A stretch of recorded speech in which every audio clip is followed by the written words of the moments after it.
அஸ்ஸலாமு அலைக்கும் வரஹ்மத்துல்லாஹி வரகாத்துஹு. இன்றைக்கி வீடியோவில் பார்த்திங்கன்னா நம்ம மக்கள் பெரும்பாலான மக்கள் அல்லாஹ் பாதுகாத்த மக்களை தவிர இன்றைக்கி பார்த்திங்கன்னா நிறைய பேர் நோயால் நம்ம கஷ்டப்பட்டுக்கிட்டு இருக்கோம். எல்லாருக்கும் பார்த்திங்கன்னா ஏதாவது ஒரு விதத்தில் நோய் நமக்கு வந்துக்கிட்டே இருக்குது. அல்லாஹ் சுபஹான தஆலா ஒவ்வொரு நோய்க்கும் மருந்தே வைக்காமல் இல்லை.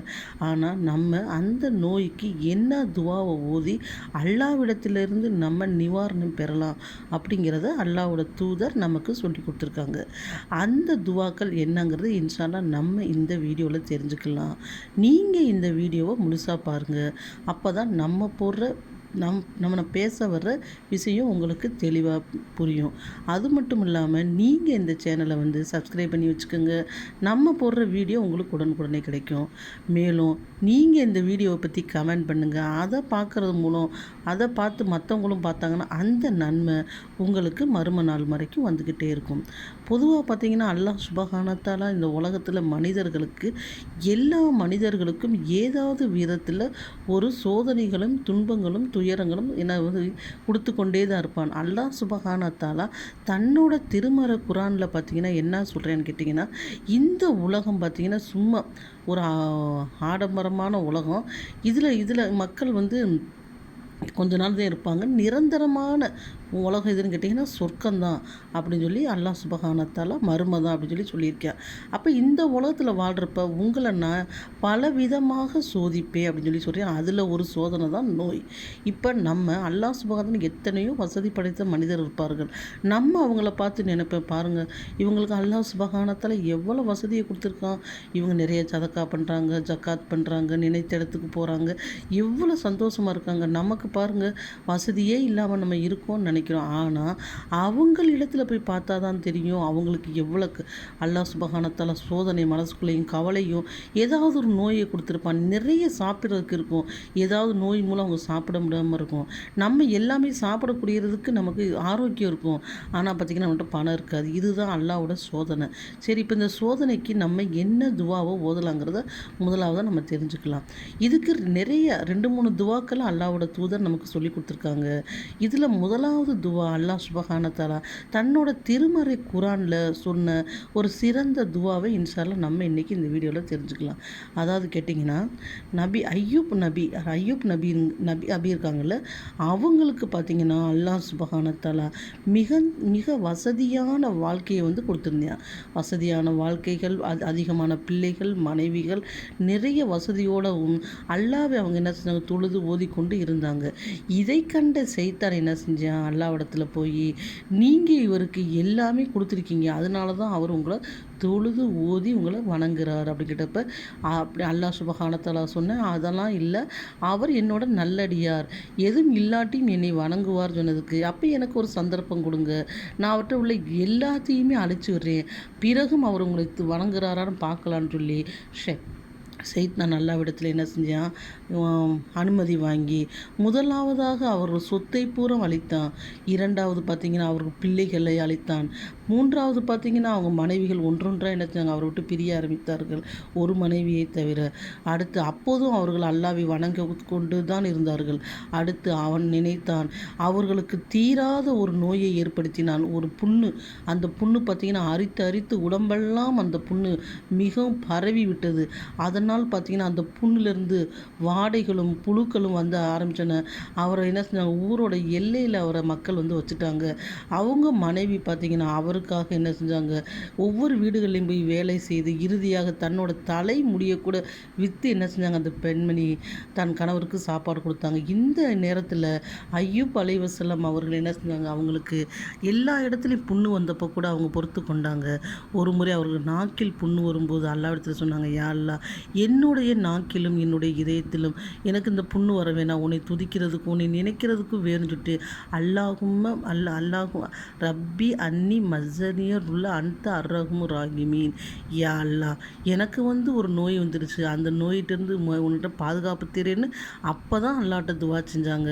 அல்லாஹ் சுபஹான தஆலா ஜிப்ரீல் அலைஹிஸ்ஸலாம் வர வைத்து தூய்மையான நீரை கொண்டு அவர்களுக்கு என்ன செஞ்சான், சுகத்தை அளித்து அவர்கள் இழந்த அனைத்தையும் அல்லாஹ் கொடுத்தான். அப்போ நம்ம என்ன செய்யணும், நமக்கு ஒரு நோய் ஏற்பட்டு விட்டால் அல்லாவை திட்டுறதோ அல்லாவை பழிப்பதோ விட்டுவிட்டு பொறுமையுடனும் அல்லாஹ் சுப்ஹானஹு வ தஆலா கூறுகிறான், பொறுமையாளருடனும் என்ன தொழுகையை கொண்டும் அல்லாவிடத்தில் நீங்கள் அல்லாவிடத்தில் பாதுகாவல் தேடுங்கள் என்று அல்லாஹ் சுப்ஹானஹு வ தஆலா நமக்கு கட்டளையிடுகிறான். அப்போ நம்ம மருத்துவமும் பார்க்கணும். ஒவ்வொரு தொழுகைக்கு பிறகும் நபி அய்யூப் நபி அலைஹிஸ்ஸலாம் அவர்கள் ஓதிய இந்த துவாவை நம்ம ஓதணும். இரண்டாவது கேட்டிங்கன்னா, நபிகள் நாயகம் ஸல்லல்லாஹு அலைஹி வஸல்லம் அவர்கள் நோயாளியை நலம் விசாரிக்க சென்றார். அவர்கள் பக்கத்தில் உட்காந்து அவர்கள் கையை பிடித்து கொண்டு இந்த துவாவை ஓதுவாங்க. அஸ்ஸலுக்கல்லாஹுல் அலி ரப்பில் அரிசில் அலீம் வா எஸ்பிக்க. இந்த துவாவை 7 முறை ஓதுவாங்க. நம்ம அந்த துவாவை அந்த நோயாளிக்கு இப்படி 7 முறை ஓதுறதுனால மரணம் அவங்களுக்கு வந்துருச்சுன்னா அது அல்லாஹ்வுடைய விதித்த விதி. ஆனால் மரணத்தை தவிர அனைத்தையும் போக்கக்கூடிய சக்தி இந்த துவாக்கு இருக்குது. சுப்ஹானல்லாஹ். முதல் துவா நோயாளியே ஓத வேண்டியது. இரண்டாவது துவா என்னன்னு கேட்டிங்கன்னா, நோய் ஏற்பட்டவருக்காக நம்ம அவங்க கையை பிடித்து அவர்களுக்காக 7 முறை ஓதணும். அல்லாஹ் சுப்ஹானஹு வ தஆலா அனைத்து நோயையும் என்ன செய்யறான், சரி செய்யக்கூடியவனாக இருக்கிறான்.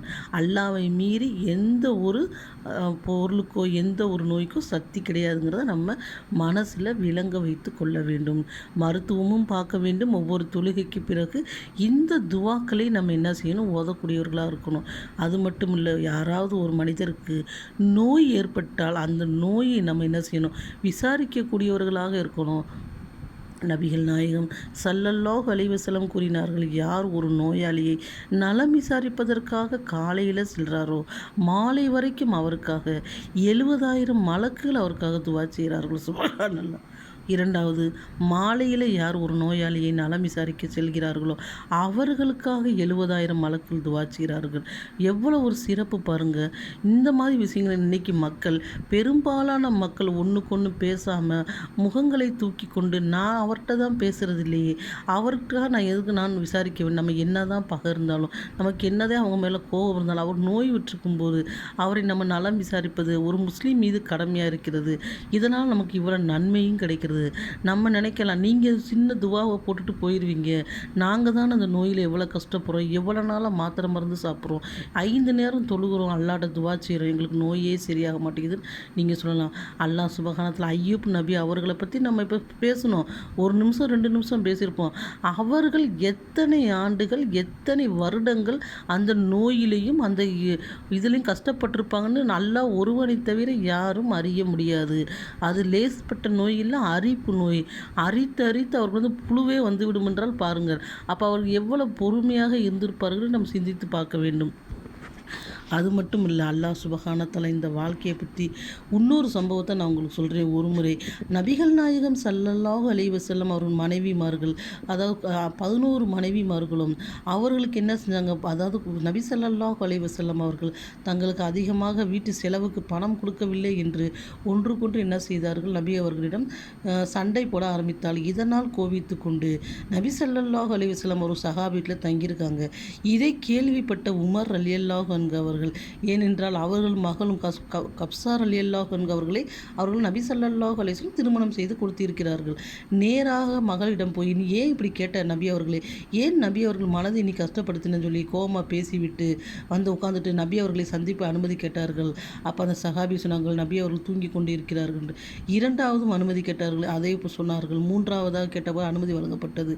உடனே நபி அவர்கிட்ட போய், நபி அவர்களை, என் மகள் ஏதாவது தவறாக சொல்லியிருந்தாலோ உங்களை திட்டியிருந்தாலோ உங்கள் மனம் நோகிருந்தால் சொல்லுங்கள், ஒரே வெட்டில் அவள் தலையை கொண்டு வந்து விடுன்னு சொன்ன நபி அவர்கள் சிரித்துவிட்டு, உமரே உங்கள் கோபத்தை குறைத்து கொள்ளுங்கள் என்று அவரை உட்கார வைத்தார்கள். அப்போது உமர் ரலியல்லாஹு அன்ஹு அவர்கள் அந்த நபி அவர்கள் இருக்கும் அறையை திரும்பி பார்த்தார்கள். அங்கு எதுவுமே இல்லை. நபி அவர்கள் ஒரு கட்டில் படுத்திருந்தாங்க. அதோட அச்சு அவங்க முதுகில் இருந்துச்சு.